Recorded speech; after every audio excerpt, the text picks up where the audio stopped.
ನಮಸ್ಕಾರ ಎಲ್ಲರಿಗೂ. ಇವತ್ತೇ ನಾವು ನಿಮ್ಗೆ ಬಹಳ ವಿಶೇಷವಾಗಿರುವಂತಹ ನಮ್ಮ ಕಡೆ ಎಲ್ಲ ಹೋಟೆಲ್ದಾಗೂ ಬಹಳ ಫೇಮಸ್ ಆಗಿರುವಂತಹ ಮೈಸೂರು ಬಜ್ಜಿಯನ್ನು ನಾವು ನಿಮ್ಗೆ ತೋರಿಸ್ಕೊಡಾಕತ್ತೀವಿ ರೀ. ಇದ್ರ ಹೆಸರು ಮಂಗಳೂರು ಬಜ್ಜಿ, ಮೈಸೂರು ಬಜ್ಜಿ ಅಂತ ನೀವು ಕಮೆಂಟ್ಸ್ದಾಗ ಜಗಳಾಡಕ್ಕೆ ಹೋಗ್ಬೇಡ್ರಿ. ನಿಮ್ಮ ಕಡೆ ಏನಂತಾರಲ್ಲ ಅದನ್ನು ಕರೀರಿ, ನಾವು ನಿಮ್ಗೆ ಆರಾಮಾಗಿ ತೃಪ್ತಿಯಿಂದ ಒಪ್ಕೋತೀವಿ, ಏನು ಅನ್ನೋದಿಲ್ಲ ರೀ. ಈಗ ನೋಡಿರಿ ಮಸ್ತಾಗಿ ಹೆಂಗಂತ ಹೇಳಿ ತೋರಿಸ್ಕೊಡ್ತೀವಿ. ಅದಕ್ಕಿಂತ ಮೊದಲು ಚಾನಲನ್ನು ಸಬ್ಸ್ಕ್ರೈಬ್ ಮಾಡಿಲ್ಲ ಅಂತಂದ್ರೆ ನಮ್ಮ ಯೂಟ್ಯೂಬ್ ಚಾನಲನ್ನು ಸಬ್ಸ್ಕ್ರೈಬ್ ಒಂದು ಮಾಡಿಬಿಡ್ರಿ. ನೋಡಿರಿ, ಇದಕ್ಕೆ ಮೊದಲಿಗೆ ನೀವು ಏನು ತಗೋಬೇಕು ಅಂತಂದ್ರೆ ಒಂದು ಪಾತ್ರೆದಾಗ 1 ಕಪ್ಪಷ್ಟು ಮೊಸರು, ಸ್ವಲ್ಪ ಅಡುಗೆ ಸೋಡಾ ಇಲ್ಲೇನೋ ಹಾಕ್ಬೋದು, ಆಮೇಲೆ ಹಾಕ್ಬೋದು ರೀ.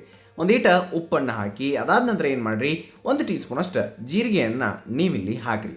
ಅದಾದ ನಂತರ ಅದನ್ನು ಒಂದು ಸ್ವಲ್ಪ ಗರ ಗರ ಗರ ಗರ ಗರ ಗರ ಅಂತ ಹೇಳಿ ಮಿಕ್ಸ್ ಮಾಡಿಬಿಡ್ರಿ. ಇಷ್ಟ ಆಗ್ತೈತಿರಲ್ಲ ತಿಳಿದ್ರಿ. ನಿಮಗೆ ಆಮೇಲೆ ಸೋಡಾ ಹಾಕಿರೂ ನಡಿತೈತಿ, ಏನೂ ತಪ್ಪಾಗೋದಿಲ್ಲ ರೀ. ಆಮೇಲೆ ಈಗ ಇದ್ರೊಳಗೆ ಒಂದು ಈಟ ಎಣ್ಣೆಯನ್ನು ಹಾಕೋಣ, ಸ್ವಲ್ಪ ಎಣ್ಣೆಯನ್ನು ಹಾಕಿ ಅದನ್ನು ಚಂದಂಗಿ ಮಿಕ್ಸ್ ಮಾಡಿಬಿಡ್ನವ್ರಿ. ಅದಾದ ನಂತರ ಇಲ್ಲಿ 3 ಕಪ್ಪಷ್ಟು ಮೈದಾ ಹಿಟ್ಟನ್ನು ನಾವು ತೊಗೊಳಕತ್ತೀವಿ ರೀ. 3 ಕಪ್ಪಷ್ಟು ನೆನಪಿರಲಿ. ಅದಾದ ನಂತರ 1 ಟೇಬಲ್ ಸ್ಪೂನಷ್ಟು ಅಕ್ಕಿ ಹಿಟ್ಟನ್ನು ನಾವಿಲ್ಲಿ ಸೇರಿಸಿದ್ದೀವಿ. ನೀವು ಸೇರಿಸ್ಬೇಕಂತ ಇಲ್ಲ, ನೆನಪಿಟ್ಕೋರಿ. ಮುಂದಕ್ಕೆ ಇದ್ರೊಳಗೆ 1 ಕಪ್ಪಷ್ಟು ನೀರು ಬೇಕಾಕವು. ಮೊದಲಿಗೆ ಹಂಗೆ ಕಲಸೋಣ ಮೊಸರು ಜೊತೆ. ಈ ಒಂದು ಮೈದಾ ಹಿಟ್ಟು ಏನಂತಾರೆ ಅದು ಹಂಗೆ ಕಲಿಸಿಲ್ರಿ. ಅದಾದ ನಂತರ ನಿಮ್ಗೆ ಎಷ್ಟು ಬೇಕೋ ನೋಡ್ಕೊಂಡು ಅಷ್ಟಷ್ಟು ನೀರನ್ನು ಹಾಕೊಂಡು ಈ ಒಂದು ಹಿಟ್ಟನ್ನು ಕಲಿಸ್ಬೇಕಾಗದ್ರಿ. ಮೈದಾ ಹಿಟ್ಟನ್ನು ಕಲಿಸುವಾಗ ನಿಮಗೆ ಭಾಳ ಒಂದು ಈಡು ಜಂಜಾಟ ಅನಿಸ್ತೈತೆ ರೀ. ಅನಿಸ್ಲಿ, ತಪ್ಪಾಗೋದಿಲ್ಲ ರೀ. ಯಾಕ್ರಿ ಅಂತಂದ್ರೆ ಅದು ಹಾಗೆ ಇರ್ತೈತೆ ರೀ. ಅದಕ್ಕೇನು ಮಾಡಿರಿ, ನೀವು ಆ ಪೂರ್ತಿ ಕೈ ಹಾಕೋ ಬದಲಿ ಬರೀ ಬೆರಳಿಂದ ಈ ರೀತಿ ಮಿಕ್ಸ್ ಮಾಡ್ಕೊತಾ ಹೋದ್ರಿ ಅಂತಂದ್ರೆ ನಿಮಗೆ ಒಂದು ಸ್ವಲ್ಪ ಈಸಿ ಆಗ್ತೈತಿ. ಮತ್ತು ಅದು ಹಿಟ್ಟು ಚೆನ್ನಾಗಿ ತಿರ್ಗಾಕೊಂಡು ಹತ್ತತಿ, ನಿಮಗೆ ಕಲ್ಸಾಕೊಂಡು ಈಸಿ ಆಗ್ತೈತೆ ರೀ. ಅದಕ್ಕೆ ನೀವು ಆ ರೀತಿಯಾಗಿ ಮಾಡೋದನ್ನು ಮರೆಯೋಕೆ ಹೋಗ್ಬೇಡಿ. ಬರೀ ಬೆರಳಿಂದ ಈ ರೀತಿ ಗಾರ ಗಾರ ಗಾರ ಗಾರ ಗಾರ ಅಂತ ಹೇಳಿ ತಿರ್ಗಾಡ್ರಿ, ಅಂದ್ರೆ ಹಿಟ್ಟು ಹದ ಆಗ್ತೈತಿ. ಅಂದ್ರೆ ಮಸ್ತಾಗಿ ನಿಮಗೆ ಕಲ್ಸಾಗಿ ಬರ್ತೈತಿ. ಕೈಯನ್ನು ಒಂದು ಸ್ವಲ್ಪ ನೀರಾಗಿ ಅದ್ಕೊಂಡ್ಬಂದು ಈ ರೀತಿಯಾಗಿ ಅದನ್ನು ಮೇಲೆ ಕೆಳಗೆ ಮಾಡಿದ್ರಿ ಅಂತಂದ್ರೆ ಅದು ಇನ್ನೂ ಹದ ಬರ್ತೈತಿ ರೀ. ನೋಡಿ, ಈ ರೀತಿಯಾಗಿ ಮಾಡಿ. ಇಲ್ಲಂತಂದ್ರೆ ಒಂದು 4 ಗಂಟೆ ಈ ಒಂದು ಹಿಟ್ಟು ನೆನಿತು ಅಂತಂದ್ರೆ ನಿಮಗೆ ಮೈಸೂರು ಬಜ್ಜಿ ಬಹಳ ಮಸ್ತಾಗಿ ಬರ್ತಾವೆ ರೀ. ಒಂದು ನೀವು ಓವರ್ ನೈಟ್ ಬಿಟ್ಟು ಮರುದಿನ ಮುಂಜಾನೆ ಮಾಡ್ಕೋಬೋದು ರೀ, ಅಥವಾ ಮುಂಜಾನೆ ಇಟ್ಟ ಸಂಜೆಗೆ ಸ್ನ್ಯಾಕ್ಸ್ ಆಗಿನೂ ಈ ಒಂದು ರೆಸಿಪಿಯನ್ನು ಮಾಡ್ಕೊಳ್ಬೋದು ರೀ. ಗೊತ್ತಾದ್ರಿ, ಇದನ್ನು ನೆನಪಿಟ್ಕೋರಿ. ಅದಾದ ನಂತರ ಈಗ ನಾವು ಒಂದು 4 ತಾಸು ಆದಮೇಲೆ ಅದನ್ನು ತೆಗ್ದೀವಿ. ನೋಡ್ಬೋದು ಹಿಟ್ಟು ಬರಬ್ಬರಿಯಾಗಿ ನೆನೆದಿರ್ತೈತಿ. ಅವಾಗ ಏನು ಮಾಡಿರಿ, ಅದಕ್ಕೆ ಸಣ್ಣಗೆ ಕಟ್ ಮಾಡಿರುವಂತಹ ತೆಂಗಿನಕಾಯಿ, ಸಣ್ಣಗೆ ಹೆಚ್ಚಿದಂತಹ ಕರಿಬೇವನ್ನು ಹಾಕಿರಿ. ಹಾಗೆ ಸಣ್ಣಗೆ ಕಟ್ ಮಾಡಿರುವಂತಹ ಹಸಿಮೆಣಸನ್ನು ಹಾಕಿರಿ. ಸ್ವಲ್ಪ ಸಣ್ಣಗೆ ಕಟ್ ಮಾಡಿರೋ ಅಥವಾ ತುರಿದಿರುವಂತಹ ಶುಂಠಿಯನ್ನು ನೀವಿಲ್ಲಿ ಹಾಕಿ ನೋಡ್ಕೊಂಡು ಎಷ್ಟು ಬೇಕೋ ಅಷ್ಟು ಸಕ್ಕರೆಯನ್ನು ಹಾಕಿರಿ. ಇದು ಸ್ವಲ್ಪ ಸ್ವೀಟ್ ಬೇಕಾಕೈತಿ, ಅದಕ್ಕೆ ಸಕ್ಕರೆ ಹಾಕ್ತಾರು. ಮುಂದಕ್ಕೆ ಕೈಯನ್ನು ನೀರಾಗಿ ಎದ್ದಿ ಮತ್ತು ಏನರಲ್ಲಿ ನಿಮ್ಗೆ ಬೆರಳಿಂದನೇ ಈ ರೀತಿಯಾಗಿ ಅದನ್ನು ಮಿಕ್ಸ್ ಮಾಡ್ಕೊಂತ ಹೋಗಿ ಈ ಒಂದು ಹಿಟ್ಟನ್ನು ನೀವು ಕಲಿಸ್ಬೇಕಾಗತ್ರಿ. ಸಿಂಪಲ್ಲಾಗಿ ಆರಾಮಾಗಿ ಮಿಕ್ಸ್ ಆಗ್ತೈತಿ. ನೀವು ಅದನ್ನು ಸರಳಾಗಿ ಮಾಡಿ.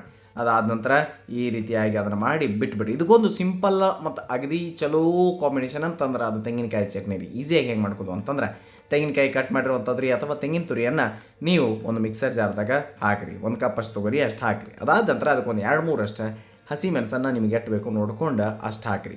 ಅದಾದ ನಂತರ ಇಲ್ಲಿ ನೀವು ಇದಕ್ಕೆ ಮತ್ತೆ ಏನೇನು ಬೇಕಾಗಲ್ಲ, ಶುಂಠಿ ಬೇಕಾಗತ್ತಿ. ಶುಂಠಿಯನ್ನು ಸ್ವಲ್ಪ ಹಾಕಿ, 1 ಇಂಚು ಶುಂಠಿ ಹಾಕಿರಿ. ಹಾಗೆ ಒಂದು ಸ್ವಲ್ಪ ಸಕ್ಕರೆಯನ್ನು ಹಾಕಿರಿ.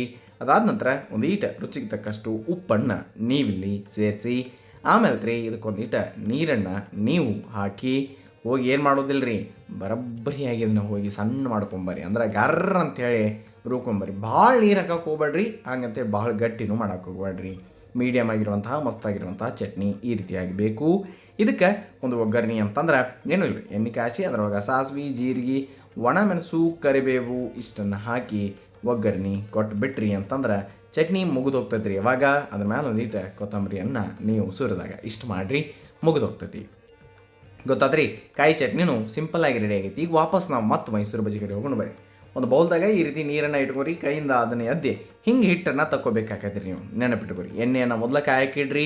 ಹಿಟ್ಟನ್ನು ಆರಾಮಾಗಿ ಹಿಂಗೆ ತಕ್ಕೊಂಡ ಒಂದು ಬೊಗಸೆ ಒಳಗೆ ತಕ್ಕೊಂಡು ಆಮೇಲೆ ತಿರಿ ಅದನ್ನು 2 ಬೆರಳು ನಡಬಾರ್ಕಿಂದ ಈ ರೀತಿಯಾಗಿ ಬಿಡಬೇಕಾಕೈತ್ರಿ. ಗೊತ್ತಾದ್ರಿ, ಇದನ್ನು ನೀವು ಪ್ರಾಕ್ಟೀಸ್ ಮಾಡಿ 1-2 ಸಲ ಹಂಗೆ ಹಿಟ್ಟನ್ನು ಪ್ರಾಕ್ಟೀಸ್ ಮಾಡಿ ಆಮೇಲೆ ಬಿಡ್ರಿ. ಅದಾದ ನಂತರ ಎಣ್ಣೆಯನ್ನು ಚೆನ್ನಾಗಿ ಕಾದಿರ್ತೈತಿಲ್ಲ, ಲೋ ಫ್ಲೇಮ್ದಾಗನ ತೊಗೊಂಬರ್ರಿ. ಒಂದೊಂದು ನೀವು ಇವನ್ನ ಬಿಡ್ರಿ. ಒಂದು 5-6 ಬಜ್ಜಿ ಒಂದು ಕಡಾಯಿ ಒಳಗೆ ಮನೆಯೊಳಗೆ ಪ್ರತ್ಯೇಕ ಅಷ್ಟು ಬಿಡ್ರಿ. ಅಷ್ಟಾದ ನಂತರ ಅವ ಗುಂಡಂಗಿ ಉಬ್ಬಿ ಎಕ್ದಮ್ ಚೆಂದಂಗಿ ಕಲರ್ ಆಗಿ ಮೇಲೆ ಬರಕತ್ತಾವು. ಆಮೇಲೆ ತನ್ನಿಂದ ತಾನ ತಿರ್ಗಾಕೂ ಹತ್ತಾವು. ನೀವು ಆಮೇಲೆ ತವನ್ನ ಸ್ವಲ್ಪ ಕಡೆಯಿಂದ ಈ ಕಡೆಯಿಂದ ಆ ಕಡೆ ಮಾಡೋಕ್ಕೆ ಶುರು ಮಾಡಿ. ಇಷ್ಟು ಮಾಡಿದ್ರಿ ಅಂತಂದ್ರೆ ಮೈಸೂರು ಬಜ್ಜಿ ಈ ಒಂದು ಎಣ್ಣೆ ಒಳಗೆ ಕರೆದು ಏಕದಮ್ ಒಳಗೂ ಗೂಡಾಗಿರುವಂತಹ ಮತ್ತು ಅಷ್ಟ ಚಲೋ ರುಚಿಯಾಗಿರುವಂತಹ ಮೈಸೂರು ಬಜ್ಜಿಗಳು ತಯಾರಾಗ್ತಾವೆ. ನಿಮ್ಗೆ ಹೇಳ್ದಂಗೆ ಇದು ಸ್ನ್ಯಾಕ್ಸಿಗೂ ಸಹಿ, ಮುಂಜಾನೆ ನಾಷ್ಟಾಗೂ ಅಷ್ಟ ಬರ್ರಿ. ನಮ್ಮ ಕಡೆ ಎಲ್ಲರೂ ಇದನ್ನು ನಾಷ್ಟ ಅಂತ ಹೇಳಿನ ಭಾಳ ಹೋಟೆಲ್ದಾಗ ತಿಂತಿರ್ತಾರೆ ರೀ. ತಾವು ಎಲ್ರಿ ನಿಮ್ಮ ಕಡೆನೂ ಸಿಗ್ತಿತ್ತು ಅಂದ್ರೆ ಹೇಳ್ರಿ ನೋಡೋಣ. ಆಮೇಲೆ ಇದನ್ನು ಚಲೋ ತಂಗಿ ನೀವು ಎಣ್ಣೆ ಒಳಗೆ ಕರಿಬೇಕು. ನೆನಪಿಟ್ಕೊರಿ, ಭಾಳ ಜೋರಿಟ್ಟು ಹೊತ್ತಕ್ಕೆ ಹೋಗ್ಬೇಡ್ರಿ. ಯಾಕಂತಂದ್ರೆ ಒಂದೊಂದ್ಸಲ ಏನಾಗೋ ಚಾನ್ಸಸ್ ಇರ್ತೈತಿ, ಮ್ಯಾಲೆ ಕಲರ್ ಏನೋ ಚೆನ್ನಾಗಿ ಬರ್ತೈತೆ ರೀ, ಒಳಗೆ ಹಸಿ ಬಿಸಿ ಉಳಿತು ಅಂತಂದ್ರೆ ಮೈಸೂರು ಬಜ್ಜಿ ರುಚಿ ತಪ್ಪಿ ಬಿಡ್ತೈತೆ ರೀ. ಅದಕ್ಕೆ ಹಂಗೆ ಮಾಡೋಕ್ಕೆ ಹೋಗ್ಬೇಡ. ಇಷ್ಟನ್ನ ಒಂದೊಂದು ಬ್ಯಾಚನ್ನು ನೀವು ಮಾಡಿಕೊಂಡು ಕರೆದು ಅದನ್ನು ಒಂದು ಕಡೆ ತಕ್ಕೊಂಡೆ ಇಟ್ಕೊಂಡು ಬಿಡ್ರಿ. ಇನ್ನು ಸೇಮ್ ಹಂಗೆ ಉಳಿದಿದ್ದು ಒಂದೊಂದು ಸಲ ಏನಾಗ್ತೈತೆ ರೀ, ಮೈಸೂರು ಬಜ್ಜಿಯನ್ನು ಎಣ್ಣೆಗೆ ಬಿಡುವಾಗ ಅವು ಎಲ್ಲನೂ ಗುಂಡು ಬರೋದಿಲ್ಲ. ಒಂದೊಂದು ಸಲ ಹಂಗೆ ಉದ್ದು ಬಿದ್ದು ಅಂತ ತಗೋರಿ, ಏನೂ ಆಗೋದಿಲ್ಲ ರೀ. ಅವು ಚೆಂದಂಗೆ ಮತ್ತೆ ಹಣ ಬರಬರಿ ಆಗ್ತಾವೆ. ನೀವು ಟೆನ್ಷನ್ ತೊಗೊಳ್ಳಾರ್ದೆ ಅವನ್ನ ಎಣ್ಣೆ ಒಳಗೆ ನೀವು ಒಂದೊಂದು ನೆಕ್ಸ್ಟ್ ಬಜ್ಜಿಯನ್ನು ಬಿಡೋಕೆ ಸ್ಟಾರ್ಟ್ ಮಾಡಿಬಿಡ್ರಿ. ಆಮೇಲೆ ಅದು ಬರಬರಿಯಾಗಿ ಬರ್ತೈತಿ. ಆಮೇಲೆ ನಿಮಗೆ ಮೊದಲೇ ಹೇಳ್ದಂಗೆ ಅಕ್ಕಿ ಹಿಟ್ಟನ್ನು ನೀವು ಟೋಟಲಾಗಿ ಸ್ಕಿಪ್ ಮಾಡೋ ನಡಿತೈತಿ. ಮ್ಯಾಲೆ ಒಂದು ಲೇಯರ್ ಕ್ರಿಸ್ಪಿ ಬರಬೇಕಂತ ಅಷ್ಟೇ ಹಾಕಿರ್ತೀವಿ ನಾವು, ಅದು ಬರಲಿಲ್ಲ ಅಂದರೂ ನಡಿತೈತಿ. ಈಗ ಒಂದು ಸಾಫ್ಟ್ ಆಗಿರುವಂತಹ ಈ ಒಂದು ಮಸ್ತಾಗಿರುವಂತಹ ಮೈಸೂರು ಬಜ್ಜಿಗಳು ಬರ್ತಾವು. ನೀವು ಇಷ್ಟ ಮಾಡಿ ತಿಂದ್ರೂ ಅವು ಅಷ್ಟೇ ಚಲೋ ಇರ್ತಾವೆ ರೀ. ಸ್ವಲ್ಪ ಸ್ವೀಟಾಗಿ ನಡ್ಬಾರ್ಕು ಒಂದು ಈಟ್ ಶುಂಠಿ ಫ್ಲೇವರ್ ಬರ್ತಿರ್ತೈತಿ, ಹಂಗೆ ತೆಂಗಿನಕಾಯಿ ಮತ್ತು ಆ ಜೀರಿಗೆ ಕರಿಬೇವು ಎಲ್ಲ ಫ್ಲೇವರ್ ಬರ್ತಿರ್ತೈತಿಲ್ಲ, ಚಟ್ನಿ ಜೊತೆ ಹಚ್ಕೊಂಡು ತಿನ್ನಕ್ಕೆ ಅದು ಅಗದಿ ಭಾರಿ ಅನಿಸ್ತೈತೆ ರೀ.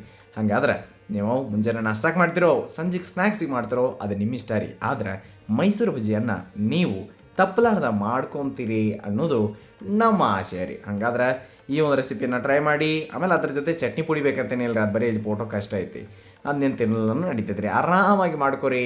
ಆಮೇಲೆ ಕಮೆಂಟ್ ಸೆಕ್ಷನಾಗ ಹೇಳೋದು ಮರಕ್ಕೆ ಹೋಗ್ಬೇಡ್ರಿ ಅಂತ ಹೇಳ್ತಾ, ಇದು ಸವಿರ್ಚಿಯ ಸೊಬಗು ಅನ್ನದಾತ ಸುಖಿ ಬಾಬಾ. ಧನ್ಯವಾದಗಳು, ನಮಸ್ಕಾರ.